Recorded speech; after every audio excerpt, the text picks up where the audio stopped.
Welcome to V3 news. లక్ష్యం సమాజహితం. నేను JB Ram. ముందుగా ముఖ్యాంశాలు.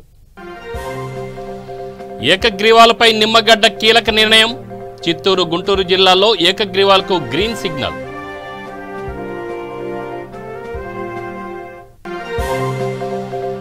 అమరావతి అభివృద్ధిపై సీఎం జగన్ సమీక్ష. హాజరైన మంత్రులు, ఉన్నతాధికారులు.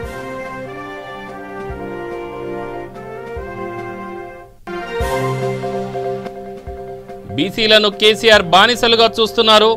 ఉప్పల్ యాత్రలో బండి సంజయ్ ఆగ్రహం.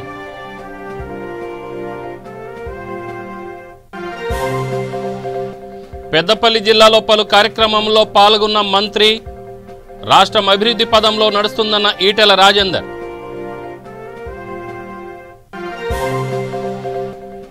నల్గొండ జిల్లాలో రైతు వేదికలను ప్రారంభించిన మంత్రి.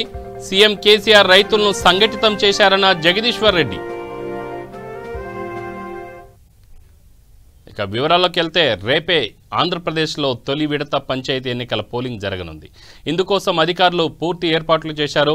ఇదిలా ఉంటే చిత్తూరు, గుంటూరు జిల్లాల్లో జరిగిన ఏకగ్రీవాలపై గతంలో ఎస్సీసీ సీరియస్ అయ్యారు. ఏకగ్రీవాలను ప్రకటించొద్దని కలెక్టర్లకు ఆదేశించారు. తాజాగా ఈ రెండు జిల్లాలపై ఎస్సీసీ కీలక నిర్ణయం తీసుకున్నారు. రెండు జిల్లాల ఏకగ్రీవాలకు ఎన్నికల కమిషన్ గ్రీన్ సిగ్నల్ ఇచ్చింది. ఈ మేరకు గుంటూరు, చిత్తూరు జిల్లాలకు ఎన్నికల కమిషన్ సమాచారం అందించింది.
అమరావతి మెట్రోపాలిటన్ రీజియన్ డెవలప్మెంట్ అథారిటీపై తాడేపల్లిలోని క్యాంప్ కార్యాలయంలో సీఎం జగన్ సమీక్ష నిర్వహించారు. పురపాలక, పట్టణాభివృద్ధి శాఖ మంత్రి బొత్స సత్యనారాయణ, సీఎం ప్రధాన సలహాదారులు Neelam Sawhney, CCLA special CS Neerabh Kumar Prasad, పురపాలక, పట్టణాభివృద్ధి శాఖ ముఖ్య కార్యదర్శి శ్రీలక్ష్మి, రెవెన్యూ శాఖ ముఖ్య కార్యదర్శి ఉషారాణి, ఏఎంఆర్డీఏ కమిషనర్ లక్ష్మీ నరసింహం, ఇతర ఉన్నతాధికారులు ఈ సమావేశానికి హాజరయ్యారు.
ఇక బీసీలను కేసీఆర్ బానిసలు అనుకుంటున్నాడని సీఎం కేసీఆర్ గాంధీ కాదు, కాలాంతకుడని బీజేపీ రాష్ట్ర అధ్యక్షుడు బండి సంజయ్ నిప్పులు చెరిగారు. ఉప్పల్ భగాయత్ నుంచే కేసీఆర్ను ప్రజలు భగాయిస్తారని, పవిత్రమైన సీఎం పదవిని ఎడమకాలి చెప్పుతో పోల్చాడని, గోటితో సమానమైన పదవిలో ఎందుకు ఉన్నారని మండిపడ్డారు బండి సంజయ్. ముఖ్యమంత్రిగా కేసీఆర్ ఉన్నా, ఆయన కొడుకు ఉన్నా తేడా ఏమీ లేదన్నారు. కులాలకు కేటాయించిన భూములకు వెంటనే హద్దులు కేటాయించాలని, వెంటనే పనులు ప్రారంభించాలని డిమాండ్ చేశారు.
भारत माता की जय श्री राम जय श्री राम అరే ఆగేమంటే ఏమనుకుంటున్నాడంటే బీసీలు అంటే బానిసలు అనుకుంటున్నాడు అప్పుడు బిస్కెట్ ఇస్తాడు కానీ బీసీలు బిస్కెట్లు వేస్తున్న విషయం ఆయన తెలుస్తలేదు నాకు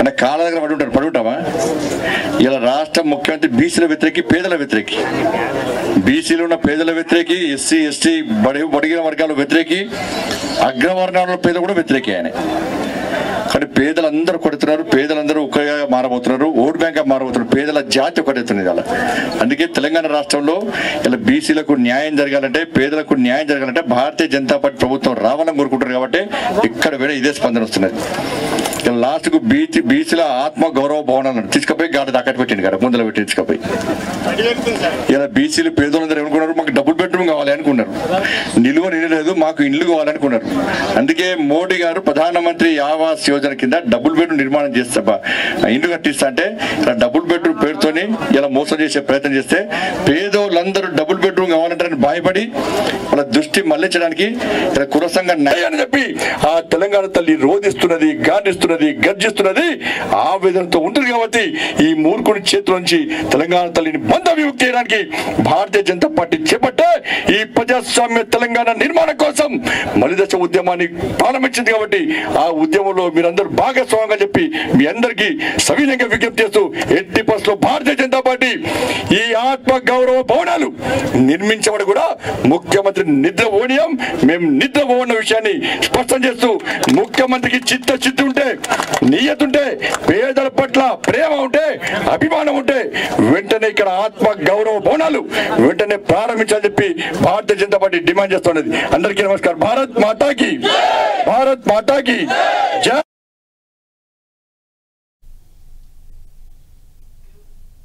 పెద్దపల్లి జిల్లా మంతని మండలం ఎగ్లాస్పూర్ గ్రామంలో పలు అభివృద్ధి కార్యక్రమంలో ఆరోగ్య శాఖ మంత్రి ఈటెల రాజేందర్ పాల్గొన్నారు. రైతు వేదిక పల్లె ప్రకృతి వనాన్ని ప్రారంభించారు. 16,62,00,000 రూపాయల నిధులతో నిర్మించిన చెక్ డ్యాం ప్రారంభించారు. ఈ కార్యక్రమంలో జిల్లా పరిషత్ చైర్పర్సన్ పుట్ట మధుకర్, భూపాలపల్లి జిల్లా పరిషత్ వైస్ చైర్పర్సన్ జక్కు శ్రీహర్షిని రాకేష్, గ్రంథాలయ చైర్పర్సన్ రఘువీర్ సింగ్ తదితర టీఆర్ఎస్ నాయకులు పాల్గొన్నారు.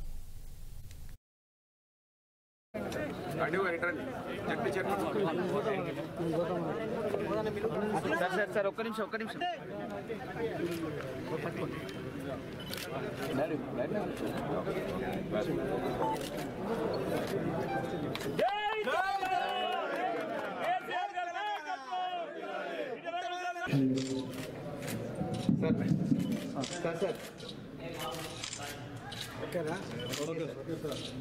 తెలంగాణ రాష్ట్రం గ్రామాలతో కూడుకున్న వ్యవసాయ రాష్ట్రం. గ్రామాలలో రైతులతో రైతు కూలీలు వృత్తులు కలిగిన వాళ్ళు రైతులు అల్లుకొని జీవించినటువంటి గొప్ప సాంప్రదాయాన్ని రాష్ట్రం తెలంగాణ రాష్ట్రం వచ్చిన తర్వాత గ్రామాలు బాగుపడితేనే బంగారు తెలంగాణ సాధ్యమైందని భావించి వ్యవసాయానికి పెద్దపీట వేసి దేశంలో ఎక్కలేని పద్ధతిలో రైతాంగానికి 24/7 నాణ్యమైన మోటార్లు కాలిపోని పండించినటువంటి ఏకైక రాష్ట్రం ఈ దేశంలో తెలంగాణ రాష్ట్రం మాత్రమే. ఒకనాడు బోరు బావులతో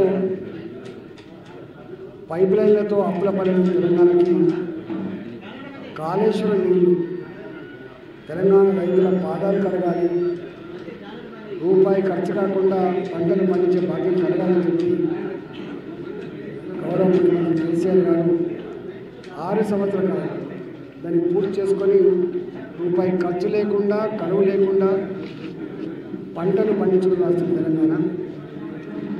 దాని ఫలితంగా FCI food corporation of India 1,05,00,000 metric ధాన్యాన్ని దిగుమతి చేస్తే పర్చేజ్ చేస్తే దాంట్లో 62 లక్షల మెట్రిక్ ధాన్యాన్ని ఇచ్చినటువంటి ఏకైక రాష్ట్రం తెలంగాణ. అంటే ఈ రాష్ట్రం తెలంగాణ వచ్చిన తర్వాత దేశానికే అన్నం పెట్ట రైతులను ఆర్థికంగా బలోపేతం చేయడానికి కేసీఆర్ ఆలోచన చేసి రైతు వేదికలు నిర్మించారని విద్యుత్ శాఖ మంత్రి జగదీశ్వర్ రెడ్డి అన్నారు. నల్గొండ జిల్లా నార్కెట్పల్లి మండల కేంద్రంలో నూతనంగా నిర్మించిన రైతు వేదిక భవనాలను మంత్రి జగదీశ్వర్ రెడ్డి ఎమ్మెల్యే చిరుమర్తి లింగయ్యతో కలిసి ప్రారంభించారు. ఈ సందర్భంగా స్థానిక రైతులతో మాట్లాడుతూ వ్యవసాయం చేసే విధానంలో మార్పు ఉండాలని, అధిక లాభాలు వచ్చే పంటలు మాత్రం వేసుకోవాలని సూచించారు. ఈ కార్యక్రమంలో చిట్యాల మార్కెట్ కమిటీ చైర్మన్ జడల ఆది మల్లయ్య, ఎంపీపీ సూదిరెడ్డి నరేందర్ రెడ్డి, మండల అధ్యక్షులు బైరెడ్డి కరుణాకర్ రెడ్డి, చెరువుగట్టు దేవస్థానం చైర్మన్ అరుణా రాజిరెడ్డి తదితరులు పాల్గొన్నారు.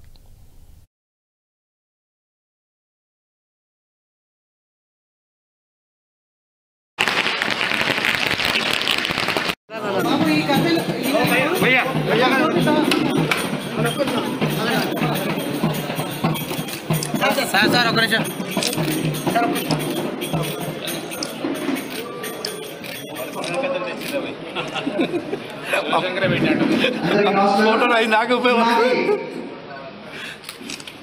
మీడియా మిత్రులందరూ నమస్కారం. భారతదేశ వ్యవసాయ రంగంలో విప్లవాత్మకమైన మార్పులకు శ్రీకారం చుట్టేవి తెలంగాణ రైతు వేదికలు. తెలంగాణ రైతు వేదిక రైతు విజ్ఞానాన్ని పంచుకోవడంతో పాటు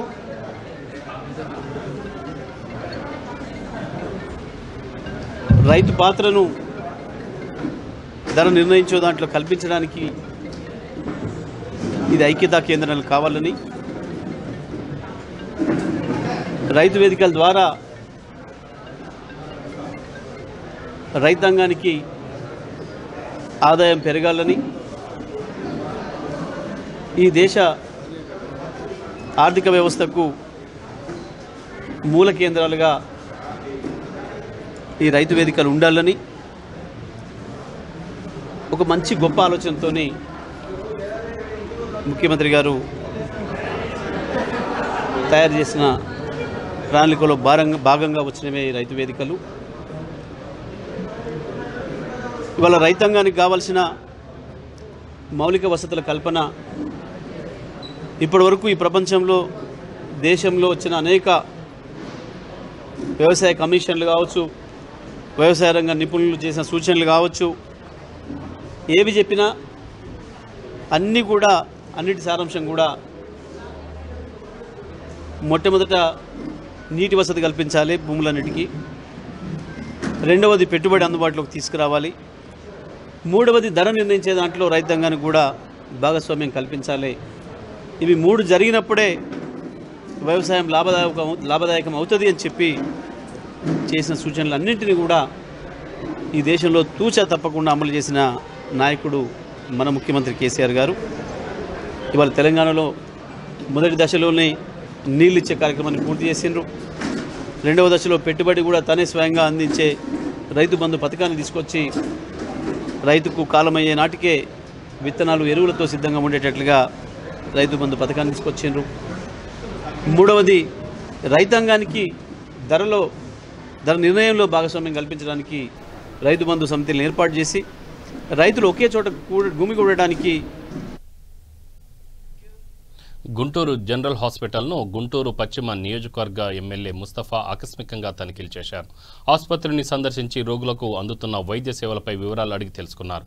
అత్యవసర విభాగంలో రోగులకు వైద్య సేవలు అందడంలో తీవ్ర జాప్యం జరుగుతుందని ఎమ్మెల్యే ఆగ్రహం వ్యక్తం చేశారు. జీజీహెచ్లో సమస్యలను ప్రభుత్వం దృష్టికి తీసుకెళ్లి రోగులకు మెరుగైన వైద్య సేవలు అందించేందుకు కృషి చేస్తానని చెప్పారు.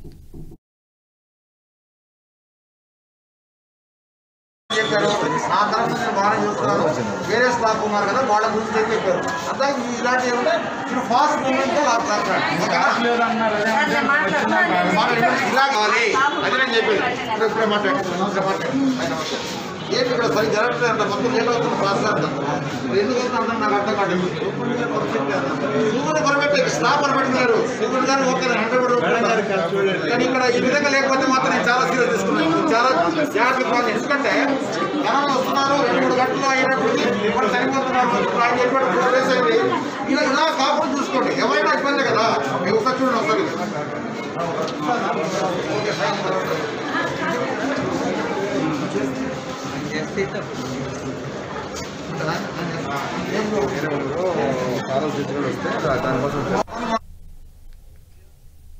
తూర్పుగోదావరి జిల్లా రాజమహేంద్రవరం నగర అభివృద్ధి కోసం సమగ్రమైన ప్రణాళికతో అడుగులు వేస్తున్నామని రాజమహేంద్రవరం పార్లమెంట్ నియోజకవర్గ సభ్యులు YSRCP parliament chief whip Margani Bharat Ram స్పష్టం చేశారు.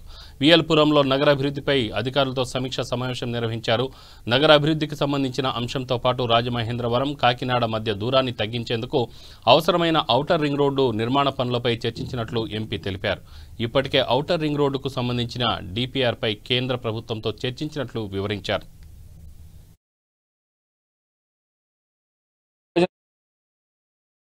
హైవే పీడీతో అదేవిధంగా గూడా అధికారులతో మున్సిపల్ కార్పొరేషన్ అధికారులతో వీరందరితో కూడా ఒక రాజమండ్రిని సమగ్రమైన అభివృద్ధి పదంలో ఏ రకంగా భవిష్యత్తు ప్రణాళిక ఏ రకంగా ముందుకు వెళ్ళాలి ఆ పాయింట్స్ మీదన గతంలో గూడావారు రూపొందించిన outer ring road inner ring road proposals ఉన్నాయి.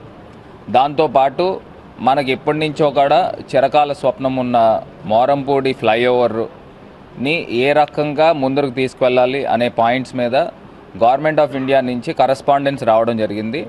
కరస్పాండెన్స్ వచ్చి మోరంపూడి ఫ్లైఓవర్ మొన్న ఆల్రెడీ రీజనల్ ఆఫీసర్ గారు కూడా రావడం జరిగింది. వారు వచ్చి ఇన్స్పెక్ట్ చేసి పంపిస్తే అక్కడ గవర్నమెంట్ ఆఫ్ ఇండియా నుంచి స్టడీ చేసి దాంతోపాటు ఔటర్ రింగ్ రోడ్డు నేను రోడ్ అండ్ ట్రాన్స్పోర్ట్ కమిటీలో స్టాండింగ్ కమిటీ మెంబర్ కింద ఉన్నప్పుడు కూడా ఈ ప్రస్తావన తీసుకుని వచ్చాను.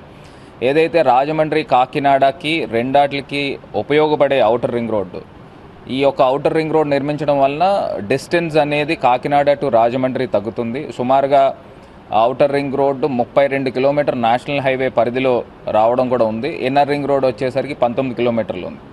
సో ఔటర్ రింగ్ రోడ్ చేయడం వలన ఫీజిబిలిటీ రిపోర్ట్ తీసుకుని అన్ని రకాలుగా కూడా భవిష్యత్తులో అటు ఒక ఎస్ఈజెడ్ని కూడా డెవలప్ చేస్తే సుమారుగా ఒక రాజమండ్రి కాకినాడ ట్విన్ సిటీస్ అవడానికి ఇండస్ట్రియల్ గ్రోత్ కూడా అవుతుంది. కాబట్టి ఈ పాయింట్స్లో ఈ గ్రౌండ్స్లో డిస్కషన్ జరిగింది.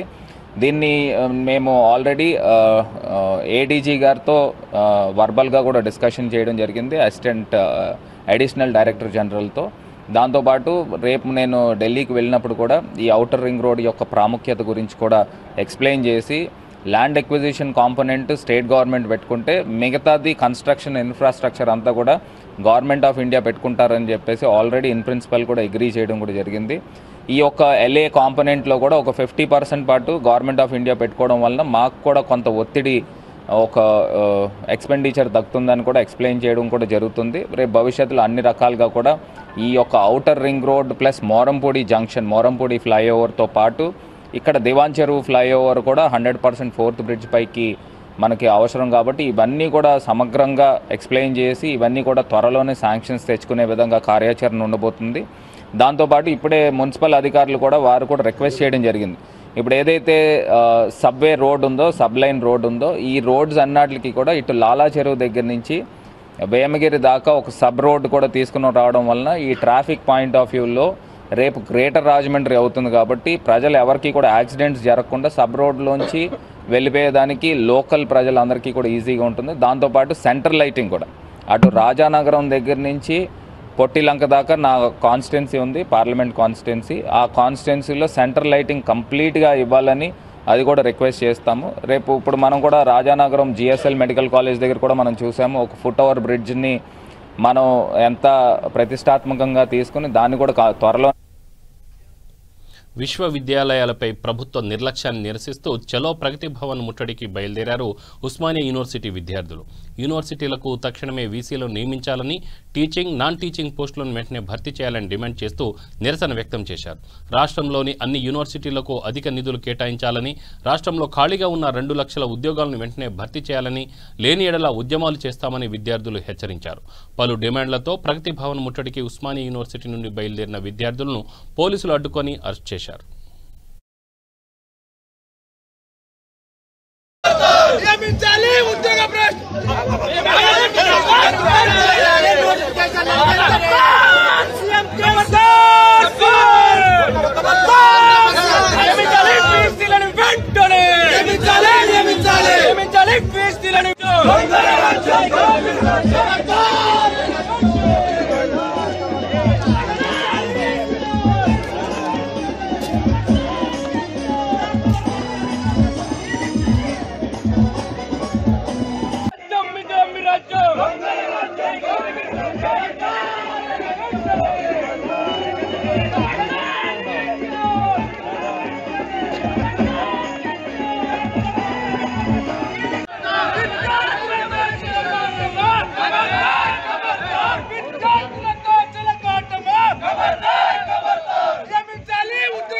చలో ప్రగతి భవన్ ముట్టడికి పిలుపునియడం జరిగింది.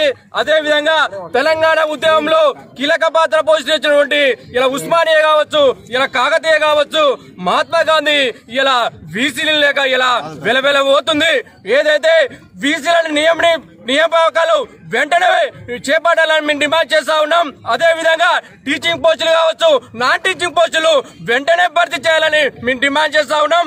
అదే విధంగా ఇలా వీసీలు లేక ఉస్మానియా యూనివర్సిటీలో, మహాత్మా గాంధీ యూనివర్సిటీలో ఇలా ఉద్యోగులు కావచ్చు, ఇలా విద్యార్థులు కావచ్చు, ఇలా టీచింగ్ వాళ్ళు కావచ్చు, ఇలా ఇబ్బంది పడే పరిస్థితి ఈ తెలంగాణ రాష్ట్రంలో వచ్చింది.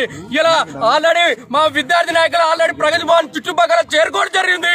మరి కొద్దిసేపట్లో ప్రగతి భవన్ ముట్టడిస్తాం గిట్ట విద్యార్థి లోకమంతా సిద్ధంగా ఉందని ఈ సందర్భంగా తెలియజేస్తున్నాం. విశాఖ ఉక్కు పరిశ్రమ కోసం సీఎం జగన్ కేంద్రానికి రాసిన లేఖకి విలువ ఉండదని కాంగ్రెస్ నేత చింతామోహన్ అన్నారు. కేరళ ముఖ్యమంత్రి కూడా ఆ రాష్ట్రంలో విమానాశ్రయం ప్రైవేటీకరణ ఆపాలని లేఖ రాసినా కేంద్ర ప్రభుత్వం పట్టించుకోలేదని చెప్పారు. బీజేపీ ప్రభుత్వం వరుసగా ప్రభుత్వ రంగ సంస్థలను అమ్మేస్తుందని, ఎల్ఐసి, విమానాలు, విమానాశ్రయాలు, రైల్వేలు, సీపోర్ట్లు కూడా ప్రైవేటీకరణ చేస్తున్నారని చెప్పారు. ఆంధ్రప్రదేశ్లో పరిపాలన పూర్తిగా చితికిపోయిందని చెప్పారు. ఎన్నికల కమిషనర్కి ఏ పార్టీతోనూ సంబంధం లేదని, ఆయనకి రాజకీయ రంగు పొలవడం సరైంది కాదని అన్నారు.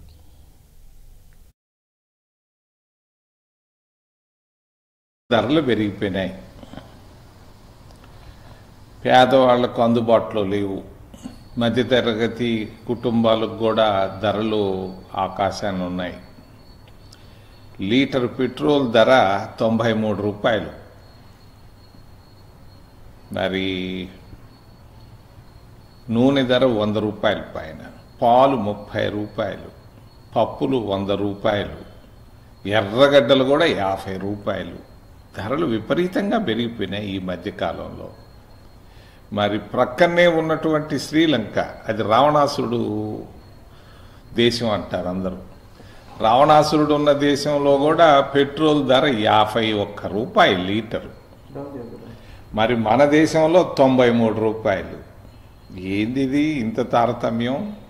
మరి గ్యాస్ సిలిండరు కాంగ్రెస్ పార్టీ ఉన్నప్పుడు 370 రూపాయలు, ఈరోజు గ్యాస్ సిలిండరు 800 రూపాయలు. ఇంత మార్పు కారణం ఏంటి? ఏమి ఎందుకు? అక్కడ శ్రీలంకలో 50 రూపాయలకి ఇస్తుంటే లీటర్ పెట్రోలు, ఇక్కడ 90 రూపాయలకి ఏమి 93 రూపాయలు ఎందుకు? ఏంది ప్రభుత్వం? ఇది పరిపాలన? ఇదేనా రామరాజ్యం అంటే?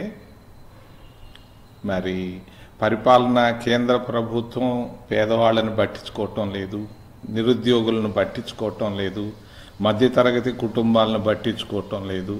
కేవలం సంపదను గురించి ఆలోచిస్తూ ఉంది మరి భారతీయ జనతా పార్టీ.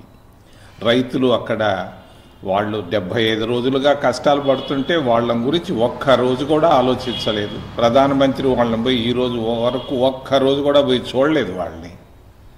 మరి రైతుల్ని తిడుతున్నారు, కొడుతున్నారు, ముళ్ళ కంపలేస్తున్నారు. 45 లక్షల ట్రాక్టర్లు దేశం అంతా తిరగబోతున్నాయి రాబోయేటువంటి 6 నెలల్లో.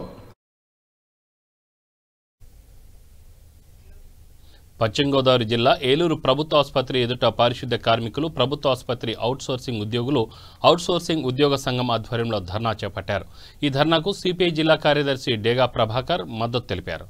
4 నెలలుగా తమకు జీతాలు చెల్లించడం లేదని, తక్షణమే జీతాలు చెల్లించాలని సంఘం నేతలు డిమాండ్ చేశారు.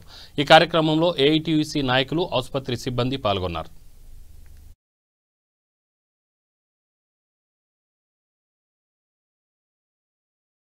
धनलक्ष्मी जिंदाबाद, धनलक्ष्मी जिंदाबाद, रामलक्ष्मी जिंदाबाद, रेणुका जिंदाबाद, रेणुका जिंदाबाद, रानी जिंदाबाद, रानी जिंदाबाद,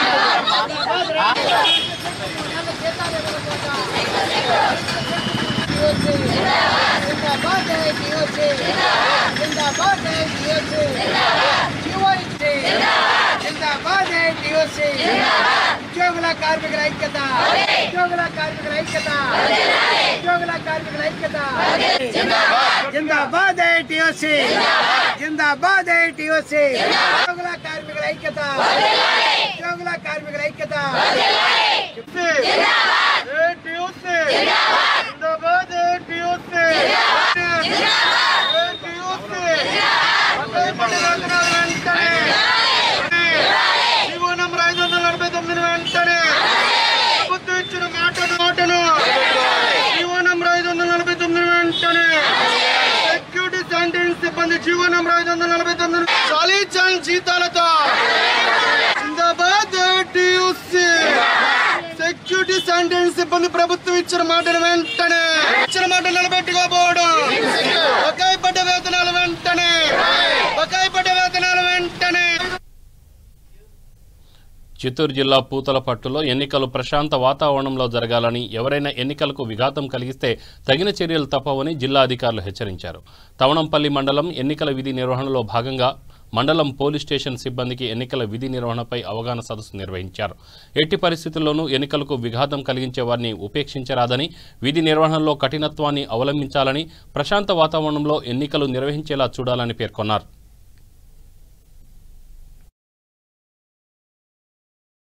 పోకూడదు, నువ్వు బూతును వదిలి ఎక్కడా పోకూడదు. రూట్ మొబైల్ వాళ్ళు అన్ని తీసుకొచ్చి ఫండ్ కావాలా. ఊరికే చూసుకుంటా నాకు కాదు, ఇది నాది కాదు అని చెప్పి మాత్రం అనుకోవద్దు. ఇది మందే, ఏం జరిగినా ఇది మనమే ఫీల్ కావాలా. వేరే వాళ్ళు ఎవడు ఫీల్ కాడు. వాడు చెప్తాడని నువ్వు చెప్తాడని వాడు అనుకోవద్దు. నా పేరు Jagadish Nayak, DSP Sri City. Okay okay, bye.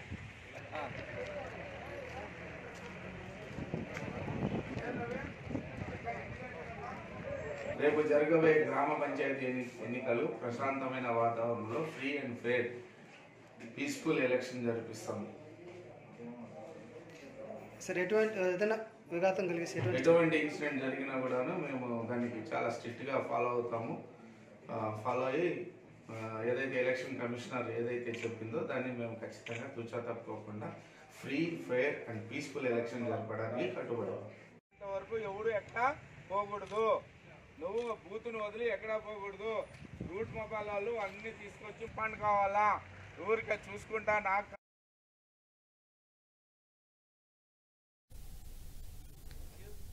Bulletin ముగించే ముందు ముఖ్యాంశాలు మరొకసారి. ఏకగ్రీవాలపై నిమ్మగడ్డ కీలక నిర్ణయం. చిత్తూరు, గుంటూరు జిల్లాలో ఏకగ్రీవాలకు గ్రీన్ సిగ్నల్.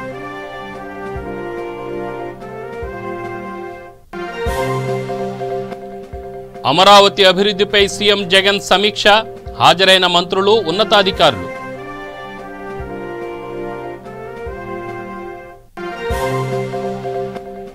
బీసీలను కేసీఆర్ బానిసలుగా చూస్తున్నారు. ఉప్పల్ యాత్రలో బండి సంజయ్ ఆగ్రహం.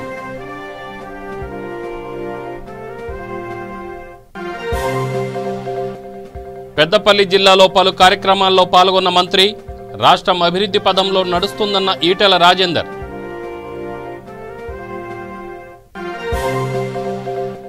నల్గొండ జిల్లాలో రైతు వేదికలను ప్రారంభించిన మంత్రి సీఎం కేసీఆర్ రైతులను సంఘటితం చేశారన్న జగదీశ్వర్ రెడ్డి. ఇవి బులెటిన్ వివరాలు. Stay tune V3 news. లక్ష్యం సమాజహితం. నమస్కారం.